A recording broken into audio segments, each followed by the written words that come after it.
Deputy President Paul Mashatile has spent this afternoon responding to oral questions in the National Council of Provinces. That's where he was asked about various issues, including coalition governments, as well as the recent attack by members of his VIP protection unit on civilians on the N1 highway in Johannesburg. Athi Mtongana is our reporter on this story, joins us live now from Cape Town. Athi, good to see you. Let's start with the issue of the assault case against Mashatile's protectors. He's again said today that he was basically part of the convoy, but not when it actually stopped, and the moment that we see in the video where these people are being assaulted by the VIP protection units members. What else did he say in his explanation?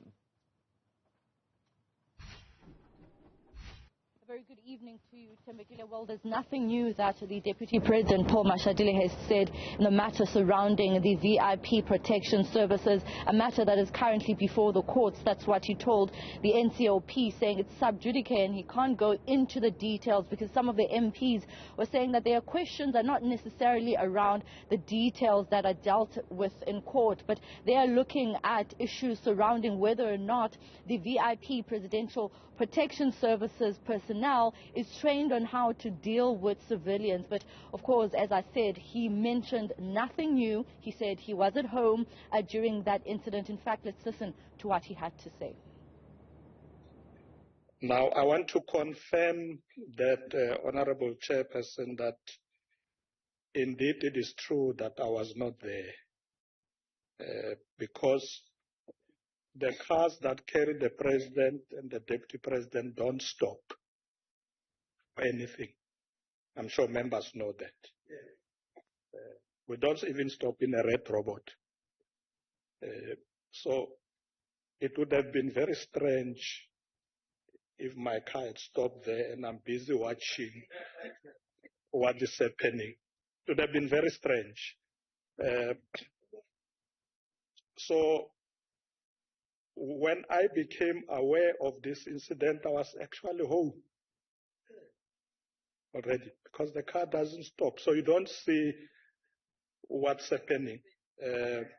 But perhaps just to be fair, Honorable Chairperson, is that this matter is now in court and it may be very difficult to engage on it. It's sub judice. Actually, the issue of coalition governments also came up. We know Mashatile recently led a meeting, well, that was held, a summit sort of, that was held in the Western Cape where this issue was discussed. But he insists today that the ANC is not trying to legislate coalitions because it fears electoral defeat. The Deputy President said the ANC is not interested in coalitions now, but they're interested in setting up a framework that will ensure that they avoid chaos in what we have seen in some parts of Gauteng. And so essentially he even went to go back as far as 2016 when he was engaging with the President Cyril Matamela Ramaphosa, as well as Helen Zille and the EFF Floyd Shivambu. So let's listen to what he had to say. We are not interested in coalitions now. As I said earlier, that in fact, when we had this problem in 2016, I was amongst people who engaged in discussion around coalitions mandated by the ANC. At the time, I was still in Gauteng. Prominent amongst people who later worked with me around coalition, amongst others, was Madam Helen Zille herself, who engaged in that. Then the EFF, Honorable Floyd Shivambu and all that. And I'm talking 2016. So it's not now. I'm saying we are now in a situation where we realize this thing is such a reality in our country that, in fact, at the moment you have about 81 hung municipalities. So this has become so real that if we don't develop rules that guide all of us, we're going to have chaos, as we have seen in some areas and in different municipalities. So So it's not about taking power from the people and so on and so on. It's about ensuring stability, good governance, effective service delivery, because then parties have the ground rules on how they cooperate, because they're already there. We can't wish it away. So I think it's good for leadership to be proactive. As we can see, the National Executive Committee of the ANC is very proactive in saying, let's put these rules so that we are not caught by surprise. Lastly, Athi, how far did Mashatile go in dealing with the Palapa issue, especially given just how outraged the opposition parties have been after the Reserve Bank released a report clearing President Ramaphosa of any wrongdoing? Was it another generic government response?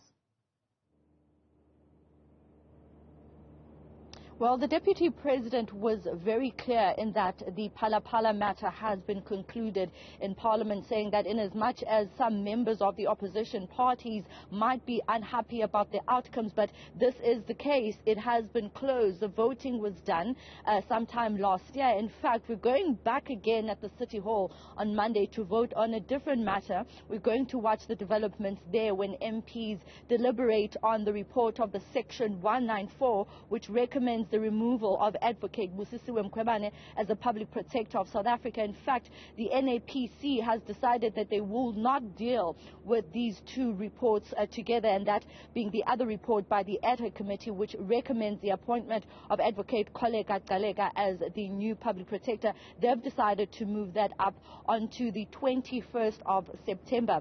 Another issue that the Deputy President touched on is how the ANC will be voting. We, in fact, engaged him as members of the Parliamentary Press Gallery a few minutes ago, where he was talking about how he, even at the time before being the Deputy President, when he was in senior positions of the ANC, where he would come to the ANC caucus here in Parliament to give instruction as to how they should deal with certain matters. And so he says that the Secretary General of the ANC now often has to take that responsibility. But let's listen to what he had to say, because he also spoke about institutions like SARS and the South African Reserve Bank that have already made decisions around Palapa.